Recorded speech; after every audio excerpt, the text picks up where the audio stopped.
We are picking up, with Mark in chapter 14, middle of the book. We're going to cover right at the beginning anyway, verses 10 through 26. And I will take a moment. I think we save some time when I just go through this. Then Judas Iscariot, one of the 12, went to the chief priests to betray him to them. And when they heard it, they were glad and promised to give him money. So he sought how he might conveniently betray him. Now on the first day of unleavened bread, when they killed the Passover lamb, his disciples said to him, "Where do you want us to go and prepare that you may eat the Passover?" And he sent out 2 of his disciples and said to them, "Go into the city, and a man will meet you carrying a pitcher of water. Follow him. Wherever he goes in, say to the master of the house, 'The teacher says, where is the guest room in which I may eat the Passover with my disciples?' Then he will show you a large upper room, furnished and prepared. There make ready for it." So his disciples went out and came into the city and found it just as he had said to them, and they prepared the Passover. In the evening he came with the 12. Now as they sat and ate, Jesus said, "Assuredly I say to you, one of you who eats with me will betray me." And they began to be sorrowful and said to him one by one, "Is it I?" And another said, "Is it I?" He answered and said to them, "It is one of the 12 who dips with me in the dish. The Son of Man indeed goes just as is written of him, but woe to that man by whom the Son of Man is betrayed. It would have been good for him, that man, if he had never been born." And as they were eating, Jesus took bread, blessed and broke it, and gave it to them and said, "Take, eat, this is my body." Then he took the cup, and when he had given thanks, he gave it to them, and they all drank from it. And he said to them, "This is my blood of the new covenant, which is shed for many." Note that, shed for many. "Assuredly I say to you, I will no longer drink of the fruit of the vine until that day when I drink it new in the kingdom of God." And when they had sung a hymn, they went out to the Mount of Olives. When we look at this particular account of the Last Supper, we know that every one, and I don't know if you've ever thought about this, he said one of them would betray him. And they all asked, "Is it I? Is it I?" All 12 of them would betray him. They would all run. They would all leave him on his own to be dragged off, to be beaten, and ultimately crucified. But one of them, however, the 11 betrayed him out of fear. The one betrayed him premeditatedly. He planned it. He looked to do it. But then Judas Iscariot, one of the 12, went to the priests, verse 10. Note that this happened on Judas' initiative. A lot of people say, "Oh, it's really bad that God made Judas the scapegoat." Look, Judas sought out the chief priests. They didn't come to him. They didn't try to lure him or seduce him away from Jesus and say, "Hey, look, we'll make you a rich man if you do this." He sought them out. And he went out of his way to visit the very people that he knew were seeking to destroy Jesus. And they promised to give him money. As it turns out, tradition, I don't know, in the other synoptic gospels, it's 30 pieces of silver. That was basically the price of a slave at that time. But it says in verse 11, the second half of verse 11, that he didn't just go and betray him, but rather he might conveniently betray him. He wanted to do this without any interruption in his lifestyle. He wanted it to be convenient to him. He didn't want any rumble strips in the road of his life. He wanted to do this as easily as possible. It wasn't enough that he would deliver him unto death. He wanted to do it conveniently. Well, then we move on to the Passover Supper, starting in verse 12. And the disciples, as you know, were asking Jesus where they were going to eat the Passover.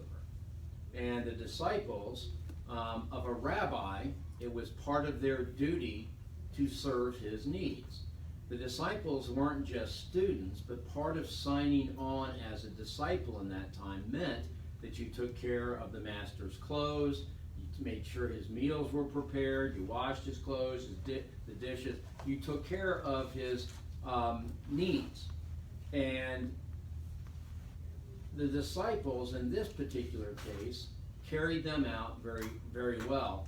And we know the story. He said, go into the city. Now make note of the fact that Jesus told them to go into the city and follow the man that was carrying a pitcher of water. Men didn't carry pitchers of water. Women did. The women did the water fetching. That's why Jesus knew he would meet the woman at the well in Samaria, because the women came to the well. All the good women in the village would come down together at that time of day, usually after the husband and children and she had been fed the morning breakfast. They would go down and have a few minutes together at the well together and chit-chat, gossip, talk about their kids and whatever else. That was their free time. But it's highly unusual for a man to be carrying the water. And there's only 2 men who carried water. And they were slaves, with one exception. The Essenes were a group that were apart. They dedicated themselves to God and God alone. No women lived in their community. That's why water was carried. It had to be by a man. And they lived not too far out in the desert, and they had a community out there, not far from where the Dead Sea Scrolls were discovered. And some suggested that the Essenes were keepers of the Dead Sea Scrolls, and that's how they ended up in the caves around their established village. So it may be that this particular individual was an Essene. Some people claim that John the Baptist was a member of the Essene sect. Doesn't say so in Scripture, so I don't know, and your guess is as good as mine if it's important to you. Some suggest that Jesus was an Essene. There's no indication anywhere that Jesus was a member of a sect of any kind. The only thing he belonged to was God the Father. So I seriously doubt if he had anything to do with it. However, Jesus knew that a man would be carrying the water, so if you look at it either way, if the man was an Essene and totally devoted to God, that would be appropriate. Or if he was a freed slave or a slave, that would be appropriate as well, because all men are slaves until they come to Christ. Well, it says he was to tell the owner of the house, so obviously whoever was carrying the water didn't own the house. Well, right. That's exactly right. In fact, for all we know, the house may have been a multi-roomed house that was rented out or let out or whatever the case may be, because typically if it was a single-family dwelling, there wouldn't be an empty room above. Be that as it may, either one would be appropriate. But the second had a good reason for telling the second reason Jesus had a good reason for telling the disciples to look for something unique, is that at this time Jerusalem was extremely crowded. Extremely. And I can tell you from experience, if you go through the old town of Jerusalem, the streets are like 8-10 feet wide. And they sometimes are so high or actually the buildings connect above, that they're dark. It's like being in Manhattan. You have to look up 80 stories to see the sun. The streets are very dark in the middle of the day. So to imagine 2 million people crammed into that city is unbelievable to me. But anyway, it was the only place where Passover was lawful to be celebrated. And again, Josephus tells us that in 66, the year that the Jewish revolt began, there were 2 million people in Jerusalem celebrating Passover. So his disciples went out and came into the city, and they found it just as Jesus had said. and they prepared the Passover. In verses 17 to 18, the disciples were gathered around Jesus celebrating the most sacred feast, and believe me, the Jews had a lot of feasts. If you look at an ancient Jewish calendar of feast, it's like there's not a week that goes by that there's not a feast for something. But this was the holy feast, the most holy feast of the year. And when Jesus interrupted the mood of the worship and thanksgiving with a shocking prophecy that someone would betray him, we can only imagine what the disciples were thinking. Because here, if you can put yourself in that position, we don't have any traditions like this except for Easter and Christmas. And most of the holiness of those has been frittered away through commercialism. Having said that, if you can imagine the Jews this is the most solemn thing they can do. And the disciples have been setting the table properly. And everything has an order to it. The placement, the seating around that table. Every apostle has a particular seat that they're sitting in. So they are being very quiet and solemn as they go. And then in the middle of all this holiness, and presumably thinking about God and the righteousness of God, the holiness of God, etc., etc., here Jesus comes out. When are you going to turn me in? You're going to throw me under the bus. One of you guys is going to rat me out to the authorities. And you're going, what? They're just snapped out of their current reality of worship into this very worldly thing. That one of you is going, because perhaps they remembered all of Jesus talking about he was going to be beaten and killed and so on and so forth. And they're going, what? What? Us? No, can't be. Verses 20 to 29, he says, it's one of the 12 who dips in the dish. Well, what's that all about? Now, if you've been to Carrabba's has this olive oil in a little dish, and they bring you the Italian bread and you dip it. Well, they weren't eating Italian bread they may have had olive oil, but they weren't eating Italian bread, I'm sure, but they had a dish that the Arabs call couscous, and I don't know if they had it there or not, but it was a tradition that they would have herbs and so forth that they would dip the bread in, and maybe the lamb, whatever the case may be, and they would share it as a community meal. They didn't, if each of them had a plate, if they had a plate, I don't know if they used plates or not, but if they did, they would not be empty, they would be full and then given to them, like a family style, or the food would be brought out in bowls and you helped yourself. Okay, that's the idea here. And then apparently Judas immediately dipped in the dish that Jesus' hand was in. I don't know that that was intentional, but then again, maybe Judas just didn't care. Maybe his heart was so hard at that point. Maybe he didn't care who knew. I don't know. I get amazed too at this point in time with the disciples, and it just reaffirms what you had said earlier, that where the disciples were in their faith, that they would sit there and say, "Is it me? Is it me?" I mean, what didn't they get? Yeah. What didn't they get to where they could so doubt themselves that they would be asking if it was them? And I could get out. No, not going to. But that's a very good point. A very good point. Many people read this text and they said, if God predestined the betrayal by Judas, which he did. He did. God controls all things. God's sovereign. His plan is there. We just don't know what his plan is. So it's all new to us. But it's not new to God. And we're not going there again today, but just put it out there. The unbeliever says, well, if God predestined Jesus or Judas to do this, how can God hold Judas responsible for doing it? Free will. Because he did it. He did it. Free did it will. by He his could free have will. not done it. Okay, we're gonna add free will to our predestined election Yeah. discussion. But be that as it, That's all right. Just, I mean, He I'm not predestined saying, to but have free something will. that strikes me.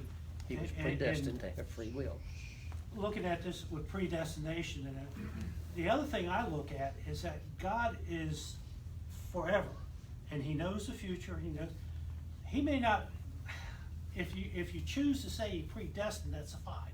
But He may have just known that He was going to do this. Yeah. He may not have made him do it, as predestined He would could see him do it. suggest. Well- But I mean, well, He and knew. let me. Mhm. You're dragging me someplace. I really don't want to go You there. deserve Okay, just it, forget it then. Let me Resist, just resist. briefly comment on that. And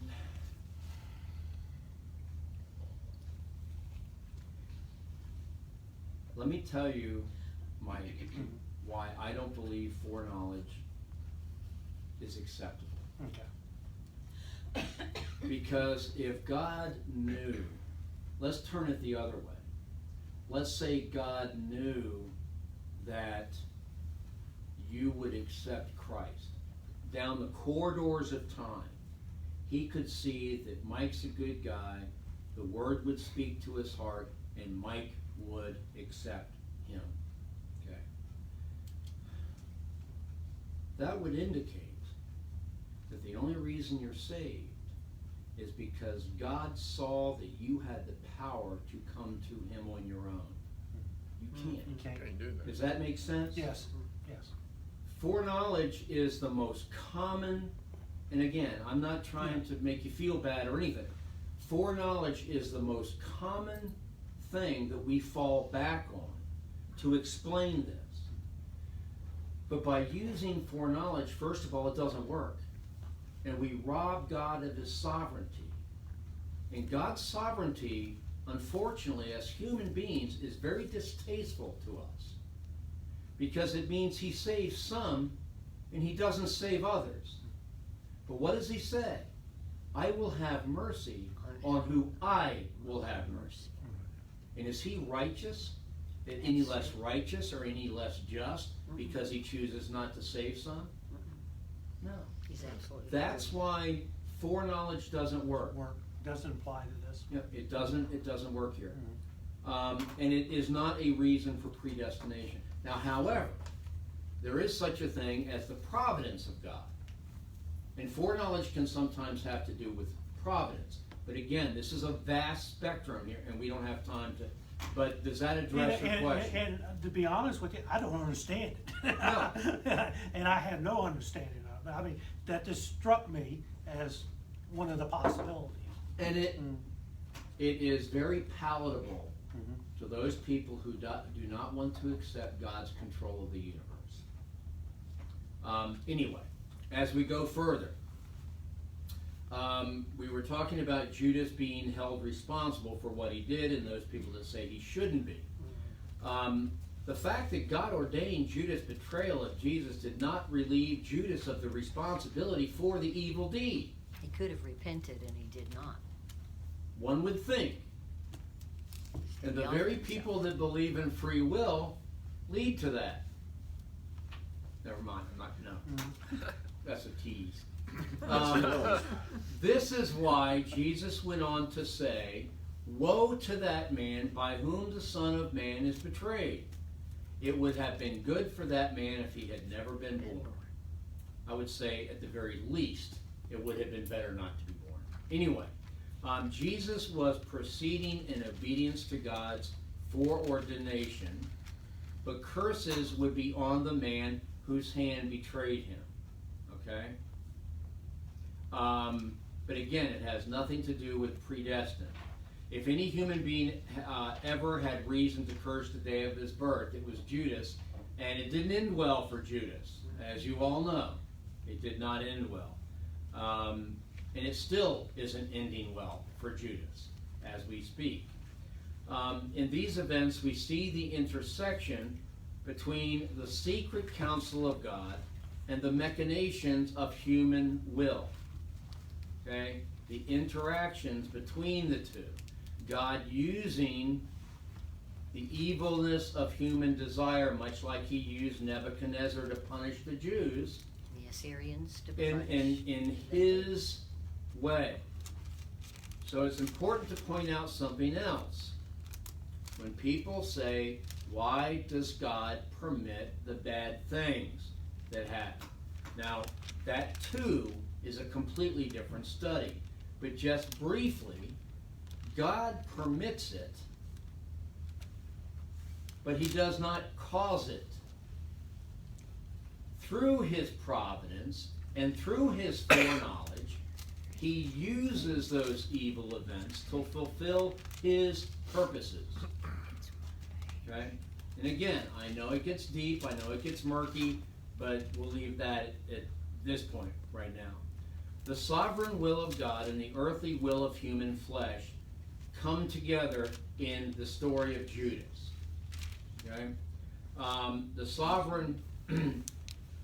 sovereign God works his will through the choices of human beings. The fascinating thing to me is when you stop and think, and let's just look at today, not through the stream of history, but today there are roughly 7 billion people on the planet. And there are roughly 7 billion people that are making what, 1 million decisions a day, either consciously or unconsciously.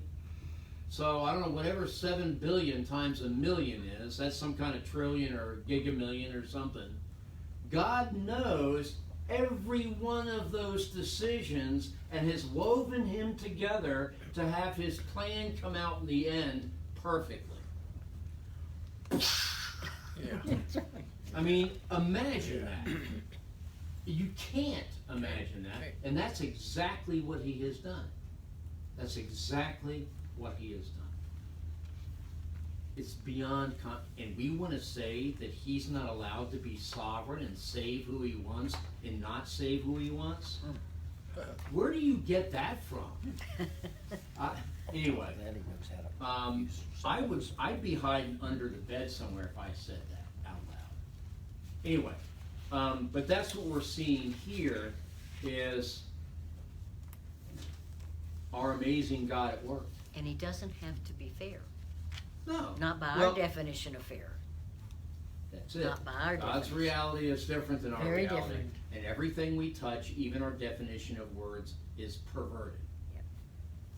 All of it. Anyway, we go on, and then he goes in 22 to 24, the communion as we call it.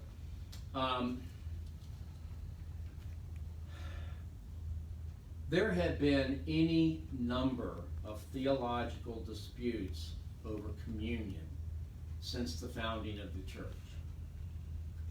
And I will tell you that the vast majority of them are human rules and regulations or human imaginings. Back in the day, when some very humble converted Jews met in Mike and Ann's living room to worship on Sunday, anyone could pass the bread and could pass the cup. Anyone could get up and speak or read one of the letters that they had received through a copy of the epistles or the Gospels. Anyone could do that. Today, we have Baptist churches that insist you have to be an ordained minister to administer communion. That is not biblical in any way, shape, or form. It is a Southern Baptist Pharisaical law. I'm sorry. That's what it is.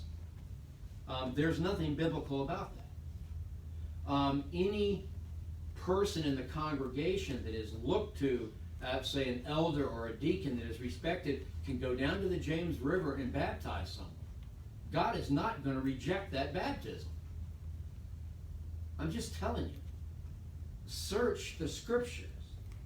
a lot of the things we deal with today, with all the best intentions, don't misunderstand me, have nothing to do with the Word of God. There are rules that we made to separate us. And one of the biggest arguments that have separated us into multiple denominations, besides baptism, has to do with communion. Martin Luther, who rescued the gospel for mankind, I believe, that we would still be going on pilgrimages and praying to relics if it had not been for Luther and the others that followed him. Even he insisted on consubstantiation, that the very physical body of Christ was contained in the bread and in the wine, the body and blood of Christ. He insisted on that. And when Zwingli and Calvin met with him to try to rein this in and get them to agree, because it seemed absurd to them that anyone would believe that, especially someone approaching genius like Luther. And if you've ever read any of his other books, he was one smart guy. And they couldn't believe that he would insist, but he did. And as a consequence, the Reformation suffered a great deal because they couldn't unify. They couldn't agree. So the Lord's Supper is something that's argued about even today. Is it wine? Is it grape juice? Is it a wafer? Is it bread? Is it administered out of one cup to all? Or do you get it? And this is how we get separated. This is how we lose our unity. We had this discussion in our walking group, and one of the people that we walk with, or a couple that we walk with, are Lutheran, but they come from a Catholic background. And somehow we got on the discussion of communion, and both of them said that the bread was the literal body of Christ and the wine was the literal blood of Christ. And I said, well, if that's the case, then when he tells you that he's the sheep gate, does that make him a sheep gate? Well, exactly. Christ also said he's the door. Is Yeah. he a door? Is it a door? But you're absolutely right. And they looked at me Yeah. like deer in Yeah. headlights. Just And they'll go totally on. blank. They, So we don't discuss that anymore.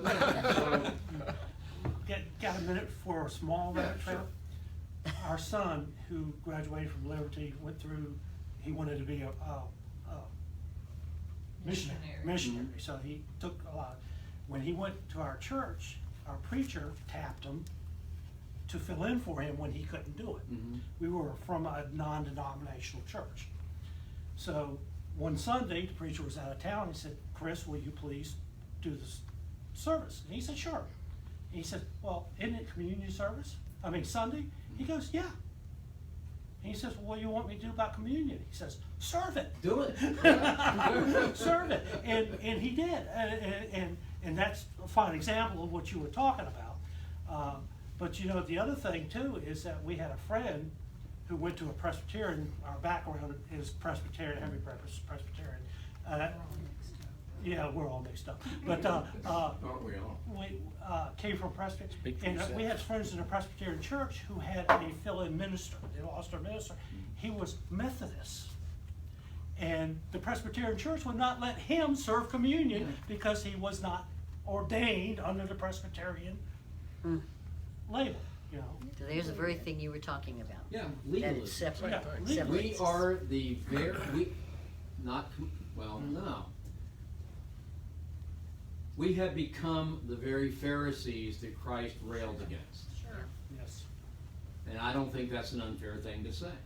We argue over how often to have Yeah. communion. Do we have it once a week? Do we have it every week? Do we have it once a month? Do we Once a have it year. 4 times a year? Do we have it only at Christmas or only at Easter? You're not gonna have fill-ins in the Catholic Church from other denominations. That's Anyway. That's a set um, thing. So- Yeah. We'll move on. But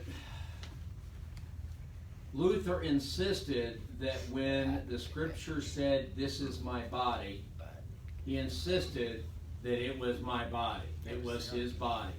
But by the way, not only did Christ claim to be a door, Right. but also Christ was human in his incarnation, at least bodily. And bodily, you can't be in more than one place at one time. So even if you want to accept the fact that you're eating the skin and muscle of Christ in communion, how could he be everywhere at communion at one time? So anyway, we'll move on from there. Real thing. I believe, and I think this is what, from what I've been able to gather from the scripture, what it means. I don't think for a minute that Christ was talking about cannibalism. No. I do believe, though, and I think that oftentimes we lose sight of this, I do believe that we are to know that when we have communion, that Christ is among us. He is here. He is with us while we're observing communion. And furthermore, I also believe that we forget every Sunday morning when the worship service starts that we are to expect the Holy Spirit to be among us. And I don't think we do most of the time. I'm just saying. And I think that maybe we are the kernel, maybe we are the small group that plants the seed of anticipating the Holy Spirit to be with us of a Sunday morning. I guarantee it will be an encouragement to Danny. I guarantee if we behave like the Spirit is with us. And maybe some of the other folks will catch on as well. This must be the Sunday for me to keep it. No, go right ahead. And this is like a question to everybody. Have you ever refused communion? Yes. I have, I have. because I didn't think I was in the right spirit at the time to take it. I have. And what are we supposed to do? Look, and sometimes I find that the harder I try, the more things jump up to prevent me. Have you ever bickered on the way to church? Oh, yeah. Never. That ever happened? Never. Or Wait, Kathleen, lightning's fixing to strike. I mean, it's Like you're driving too fast. I mean, and where are our minds and hearts supposed to be? Preparing for worship. Exactly. Like, We're can't be if supposed to be arguing. getting ready to worship God. But Satan distracts us and leads us into places we would rather not go. But we get hooked and we get sucked in anyway. And that's because we cannot remember Jesus ho Kyrios. Jesus is Lord. If we remember that more often than we are prone to remember it, we miss a lot of that junk that creeps into our minds.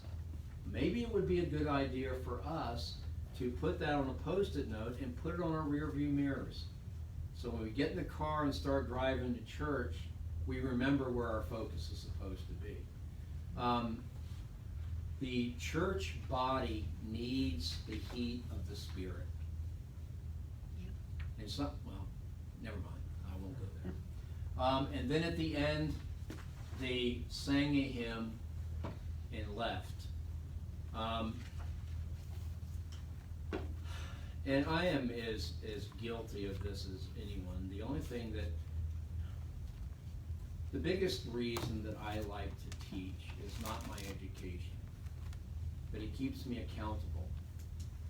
If I'm preparing a class for you, it means I'm in the Word, and most of the time I'm doing it at work between my various functions.